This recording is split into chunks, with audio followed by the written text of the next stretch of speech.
الحمدللہ رب العالمین والصلاة والسلام علی رسولہ الکریم اما بعد فاعوذ باللہ من الشیطان الرجیم بسم اللہ الرحمن الرحیم ان اللہ و ملائکتہ یصلون علی النبی یا ایھا الذین آمنوا صلوا علیہ وسلموا تسلیما اللہم صلی علی سیدنا مولانا محمد وعلی آلہ وصحبہ وبارک وسلم۔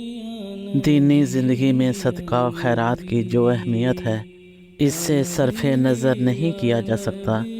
صدقہ خیرات سے کیا مراد ہے؟ صدقہ کا لغوی معنی خیرات ہے۔ اس سے مراد وہ مال ہے جو اللہ تعالیٰ کی رضا کے لیے غریب لوگوں کو دیا جائے۔ اسلام میں انفاق پر بہت زور دیا گیا ہے۔ قرآن حکیم میں متعدد مقامات پر اللہ رب العزت نے انفاق فی سبیل اللہ کا حکم دیا ہے۔ ارشاد باری تعالیٰ ہے، کون ہے جو اللہ کو قرض حسنہ دے پھر وہ اس کے لیے اسے کئی گنا بڑھا دے، اور اللہ ہی تمہارے رزق میں تنگی اور کشادگی کرتا ہے اور تم اسی کی طرف لوٹائے جاؤ گے۔ ایک اور مقام پر ارشاد باری تعالیٰ ہے، اے ایمان والو، جو کچھ ہم نے تمہیں عطا کیا ہے اس میں سے اللہ کی راہ میں خرچ کرو۔ اے ایمان والو، ان پاکیزہ کمائیوں میں سے اور اس میں سے جو ہم نے تمہارے لیے زمین سے نکالا ہے اللہ کی راہ میں خرچ کیا کرو۔ متعدد احادیث نبوی صلی اللہ علیہ وآلہ وسلم میں صدقہ و خیرات کی فضیلت و اہمیت بیان ہوئی ہے۔ آقا حضور صلی اللہ علیہ وآلہ وسلم نے ہر مسلمان کو اس عمل خیر کی تاکید فرمائی ہے۔ حضرت ابو بردہ رضی اللہ تعالیٰ عنہ اپنے والد سے روایت کرتے ہیں کہ آقا حضور صلی اللہ علیہ وآلہ وسلم نے فرمایا، ہر مسلمان پر صدقہ ہے۔ آپ سے پوچھا گیا ایسے شخص کے بارے میں کیا حکم ہے جو صدقہ کو نہ پا سکے؟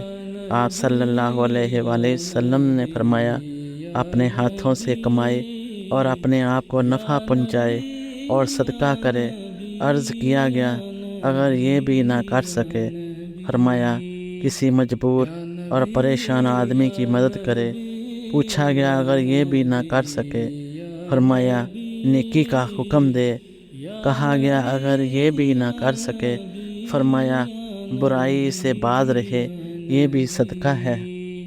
حضرت میمونہ بنت سعد رضی اللہ تعالیٰ عنہما نے آقا حضور صلی اللہ علیہ وآلہ وسلم سے پوچھا، یا رسول اللہ، آپ ہمیں صدقہ کے متعلق بتائیں۔ تو آپ صلی اللہ علیہ وآلہ وسلم نے فرمایا، جو شخص ثواب کی نیت سے اللہ تعالیٰ کی رضا جوئی کے لیے صدقہ کرتا ہے اس کے لیے یہ آگ سے ڈال ہے۔ آقا حضور صلی اللہ علیہ وآلہ وسلم نے فرمایا، اے ابن آدم، تیرے لیے ضرورت سے زائد چیز کا خرچ کرنا بہتر ہے۔ اگر ضرورت سے زائد اپنے پاس روک کے رکھنا تیرے لیے برا ہے اور بقدر ضرورت اپنے پاس رکھنے پر تجھے کچھ ملامت نہیں، اور پہلے ان پر خرچ کرو جو تمہارے زیر کفالت ہیں، اور اوپر کا ہاتھ یعنی دینے والا ہاتھ نیچے کے ہاتھ یعنی لینے والے ہاتھ سے بہتر ہے۔ حضرت ابو ہریرہ رضی اللہ تعالیٰ عنہ بیان کرتے ہیں کہ آقا حضور صلی اللہ علیہ وآلہ وسلم نے فرمایا کہ بخیل اور صدقہ دینے والے کی مثال ان دو شخصوں کی طرح ہے جس پر لوہے کی دو ذرہیں ہوں۔ جب صدقہ دینے والا صدقہ کرنے کا ارادہ کرتا ہے تو ذرہ کشادہ ہو جاتی ہے حتیٰ کہ اس کے نشان مٹا دیتی ہے، اور جب بخیل صدقہ کرنے کا ارادہ کرتا ہے تو وہ ذرہ اس پر تنگ ہو جاتی ہے، اس کے ہاتھ اس کے گلے میں پھنس جاتے ہیں اور ہر حلقہ دوسرے میں گھس جاتا ہے۔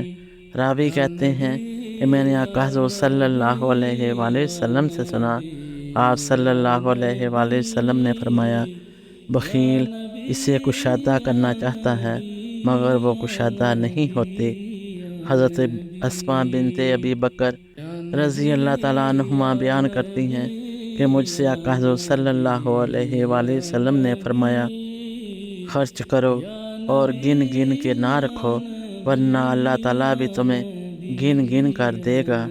حضرت ابو ہریرہ رضی اللہ تعالیٰ عنہ بیان کرتے ہیں کہ آقا حضرت صلی اللہ علیہ وآلہ وسلم نے فرمایا کہ اللہ تعالیٰ نے مجھ سے فرمایا ہے تم خرچ کرو، میں تم پر خرچ کروں گا۔ آپ صلی اللہ علیہ وسلم نے فرمایا اللہ تعالیٰ کا ہاتھ بھرا ہوا ہے، رات دن کے خرچ سے اس میں کوئی کمی نہیں ہوتی۔ بھلا بتلاؤ تو صحیح، جب سے اس نے اللہ تبارک و تعالیٰ نے آسمانوں اور زمینوں کو پیدا کیا ہے کس قدر خرچ کر چکا ہے، اس کے باوجود اس کے ہاتھ میں کوئی کمی نہیں ہوتی۔ اللہ تبارک و تعالیٰ کا عرش پانی پر ہے اور اس کے دوسرے ہاتھ میں صفت قبض ہے۔ وہ جسے چاہتا ہے بلند کرتا ہے اور جسے چاہتا ہے پست کر دیتا ہے۔ اللہ تبارک و تعالیٰ نے قرآن حکیم میں ارشاد فرمایا ہے اور جو کچھ ہم نے تمہیں عطا کیا ہے اس میں سے ہماری راہ میں خرچ کرتے رہو، اس سے قبل کہ تم میں سے کسی کو موت آ جائے پھر وہ کہنے لگے اے میرے رب تو نے مجھے تھوڑی مدت تک کی مہلت اور کیوں نہ دے دی کہ میں صدقہ و خیرات کر لیتا اور نیکوکاروں میں شامل ہو جاتا۔ انفاق کے لیے ڈھیروں مال کا ہونا ضروری نہیں، جو کچھ میسر ہو اسی میں سے خرچ کیا جانا چاہیے، اسی کا نام احسان ہے۔ دوسری یہ بات واضح کی گئی ہے کہ خدا کے مقربین و صالحین گروہ میں شامل ہونے کی یہی صورت ہے کہ انفاق کے مال کے عمل کو اپنایا جائے۔ آقا حضرت صلی اللہ علیہ وآلہ وسلم کے متعدد ارشادات میں صدقہ و خیرات کی فضیلت بیان ہوئی ہے۔